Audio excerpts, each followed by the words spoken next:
En la década de 1950 Estados Unidos construyó puentes y presas para que duraran siglos. Levantamos monumentos de hormigón y acero en el desierto, doblegando ríos a nuestra voluntad. La presa Hoover, la autoridad del Valle de Tennessee, el sistema de autopistas interestatales, no eran solo proyectos de construcción, eran declaraciones de propósito nacional. Eran la manifestación física de una civilización en la cima de su poder y, lo que es más importante, en la cima de su confianza en sí misma.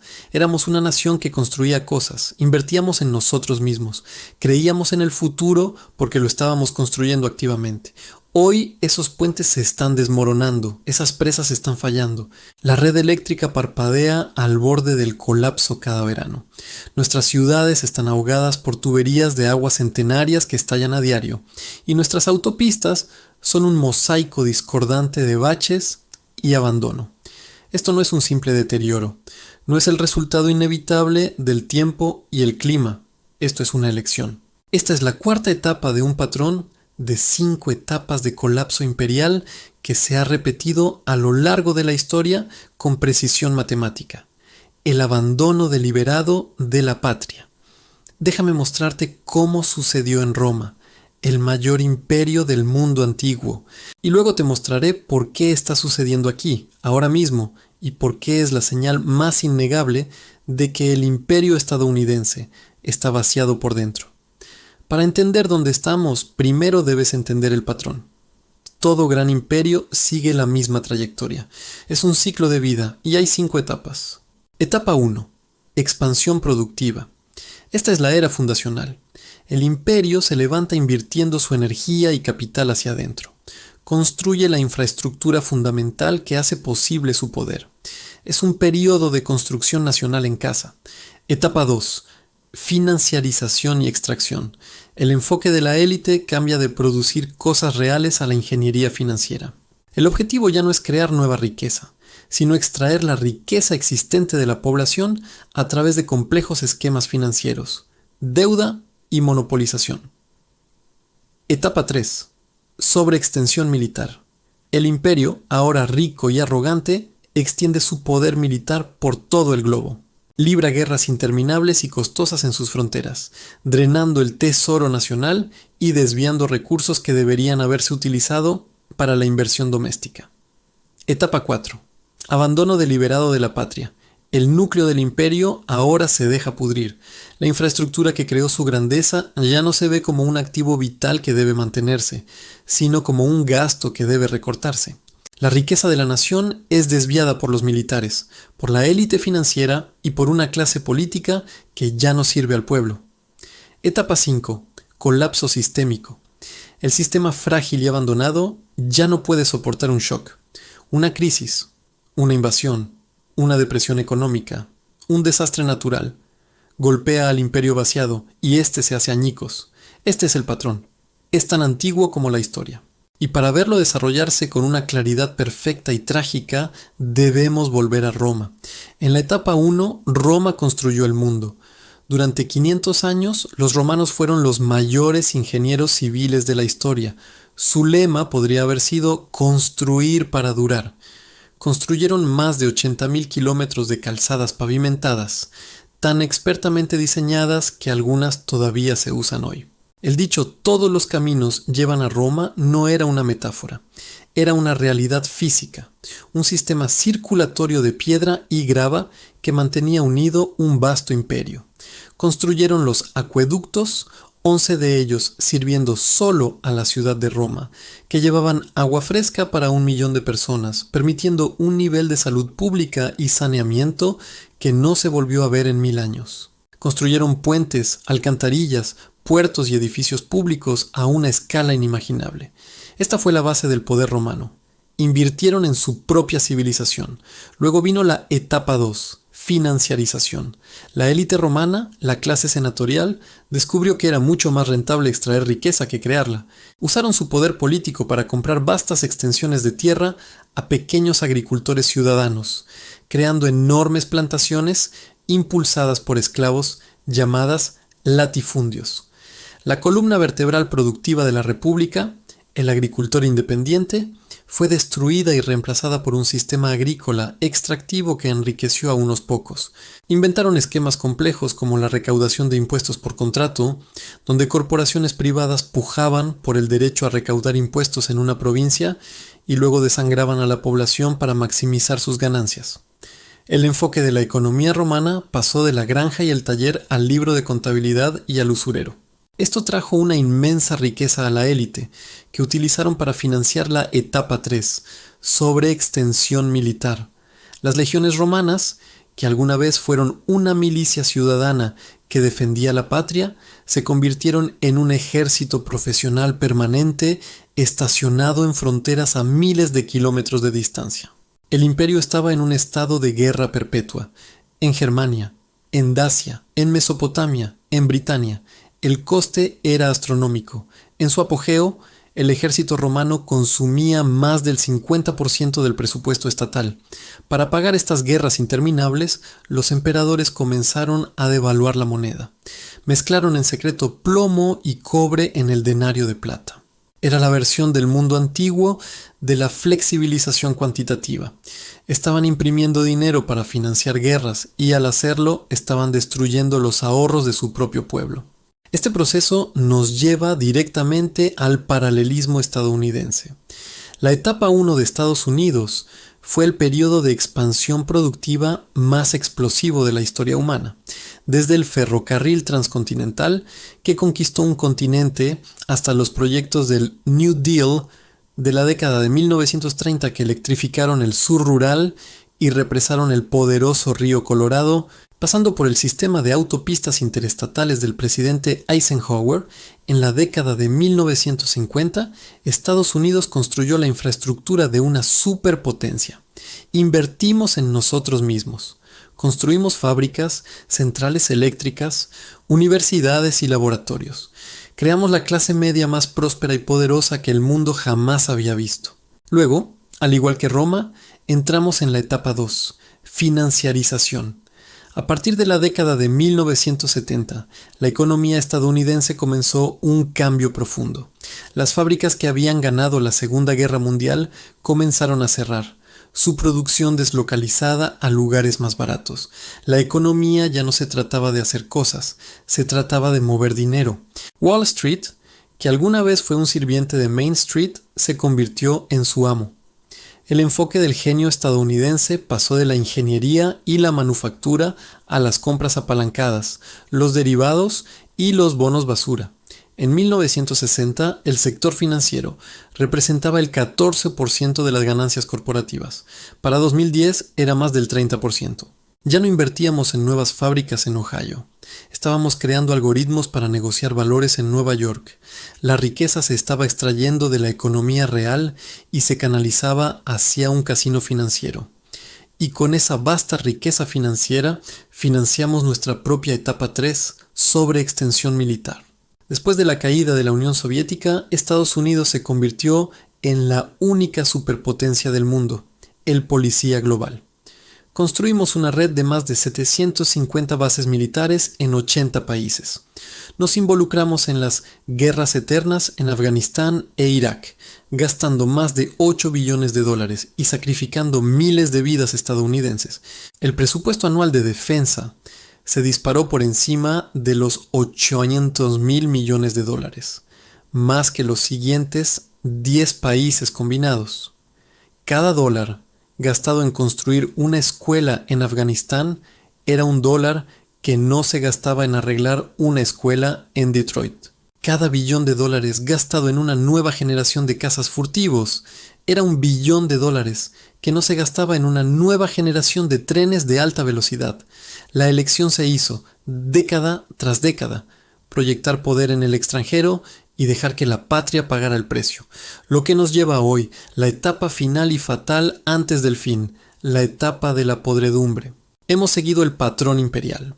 Etapa 1, expansión productiva. Etapa 2, financiarización. Etapa 3, sobreextensión militar. Esto nos lleva a donde estamos hoy, viviendo en el corazón decadente del imperio. Estamos en la etapa 4, ahora mismo, el abandono deliberado de la patria. En Roma, esta etapa estuvo marcada por un deterioro progresivo. Los acueductos, que alguna vez fueron maravillas de la ingeniería, comenzaron a fallar. Las fugas no se reparaban, los canales se obstruían, las grandes calzadas que transportaban a las legiones se agrietaron y se volvieron inseguras, acechadas por bandidos. El Estado, en bancarrota por guerras interminables y una élite parasitaria, ya no tenía los fondos ni la voluntad política para mantener la misma infraestructura que definía su grandeza. Los senadores ricos se retiraron a sus villas fortificadas en el campo, protegidos por ejércitos privados, mientras el ámbito público se desmoronaba. Habían extraído su riqueza del sistema y ahora lo abandonaban a su suerte. ¿Te suena familiar? Debería. Está sucediendo en Estados Unidos hoy, no como una metáfora, sino como una realidad física. La evidencia no está oculta. Se documenta cada año con un detalle insoportable por la Sociedad Estadounidense de Ingenieros Civiles, BAACE. Su boletín de calificaciones de la infraestructura es el diagnóstico oficial de nuestra decadencia nacional. En su último informe, la infraestructura de Estados Unidos recibió una calificación de D+. Desglosemos las cifras, porque este no es un problema abstracto. Carreteras. Tenemos una C. Más del 40% de nuestras vías públicas están en condiciones pobres o mediocres. Una red de carreteras en ruinas cuesta a los conductores estadounidenses más de $130,000 millones al año en tiempo perdido, combustible y reparaciones de vehículos. Es un impuesto oculto que paga cada ciudadano. Puentes. El 42% de todos los puentes en Estados Unidos tienen al menos 50 años. Más de 46,000 de ellos están calificados como estructuralmente deficientes. Eso significa que un puente por el que pasas todos los días es oficialmente reconocido como al borde del colapso. Vemos las consecuencias cuando fallan, como lo hizo el puente I-35 Below en Minneapolis en 2007, arrojando coches al río Mississippi. Eso no fue un acto de Dios. Fue una falla de mantenimiento. Presas. Tenemos más de 91,000 presas en el país. La edad promedio es de 57 años. Miles de ellas ahora están calificadas como de alto potencial de riesgo, lo que significa que su falla causaría una pérdida catastrófica de vidas. Sin embargo, la financiación para inspecciones y reparaciones es una fracción de lo que se necesita. Sistemas de agua. Nuestra infraestructura de agua potable es tan antigua que tenemos un estimado de 240,000 roturas de tuberías principales por año, desperdiciando más de 2 billones de galones de agua tratada. En ciudades como Flint, Michigan, las tuberías descuidadas filtraron plomo al agua, envenenando a toda una generación de niños. Este no es un problema del tercer mundo. Esto es Estados Unidos en el siglo XXI. La red eléctrica. Gran parte de nuestra red se construyó en las décadas de 1950 y 60, con una vida útil proyectada de 50 años. Ahora ha superado su fecha de caducidad por décadas. Es un sistema frágil y sobrecargado, excepcionalmente vulnerable a ciberataques, llamaradas solares y clima extremo, amenazando con apagones a nivel nacional que podrían durar semanas o meses. Esto no es una cuestión de incompetencia. Es una cuestión de prioridades, es una elección deliberada.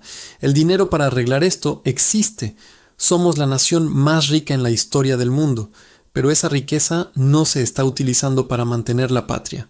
Se está desviando. ¿A dónde va? Va a financiar la etapa 2 y la etapa 3. Va a Wall Street. Cuando el sistema financiero que crearon a través de la especulación temeraria colapsó en 2008, no dudamos. La Reserva Federal canalizó en secreto más de $16 billones en préstamos de emergencia a bancos globales para evitar su quiebra. $16 billones. El coste estimado para modernizar toda nuestra infraestructura nacional y llevarla a una calificación de B es de aproximadamente 4.5 billones. Podríamos haber reconstruido Estados Unidos 3 veces con lo que gastamos en rescatar a los bancos que hundieron la economía. El dinero va al complejo militar industrial. Gastamos más de 800,000 millones al año en defensa. Gastamos 2.1 billones en el programa del caza F-35, un avión que todavía está plagado de cientos de defectos. Podemos gastar billones en armas para proyectar poder en el extranjero, pero afirmamos que no podemos permitirnos arreglar los puentes por los que pasan los autobuses escolares de nuestros hijos. Esta es la definición misma de una élite parasitaria. Una élite que utiliza la riqueza de la nación para financiar sus aventuras extranjeras y esquemas financieros, mientras permite que la base física de la propia nación se desmorone hasta convertirse en polvo. El insulto final es la privatización. El manual es simple: subfinanciar deliberadamente un activo público, una carretera, un puente, un sistema de agua, hasta que esté al borde del colapso. Luego declarar que el gobierno es incompetente y vender ese activo por centavos a una corporación privada, a menudo una con profundas conexiones políticas. Esa corporación luego aumenta los peajes o las tarifas al público, extrae ganancias y realiza el mínimo mantenimiento. El público termina pagando más por un peor servicio, mientras una pieza vital del bien común se transforma en una máquina de hacer dinero privada. Esta es la etapa 4 y conduce inevitablemente a la etapa 5, colapso sistémico. Para Roma, el colapso no fue un evento único, fue una cascada. La infraestructura en ruinas significaba que las legiones ya no podían moverse rápidamente para repeler las invasiones bárbaras. Las granjas y los graneros en quiebra significaban que las ciudades ya no podían ser alimentadas. Cuando los visigodos saquearon Roma en el 410 de Cristo, no estaban conquistando un imperio poderoso. Estaban derribando la puerta de una estructura podrida. El shock externo reveló la decadencia interna. ¿Cómo será nuestro colapso? Será una cascada. Un gran terremoto golpea la costa oeste y los frágiles diques y acueductos fallan, cortando el suministro de agua a 20 millones de personas. Un sofisticado ciberataque de una potencia rival apunta a nuestra antigua red eléctrica, sumiendo al país en la oscuridad y el caos durante meses. Un huracán de categoría 5 toca tierra en el Golfo, y los puentes y puertos en ruinas, que son vitales para nuestra cadena de suministro nacional, son arrasados, lo que lleva a la escasez de alimentos y combustible en todo el país. Una nación sana y resiliente con una infraestructura moderna podría soportar estos shocks, pero un imperio que ha sido vaciado, con una base frágil y descuidada, se hará añicos.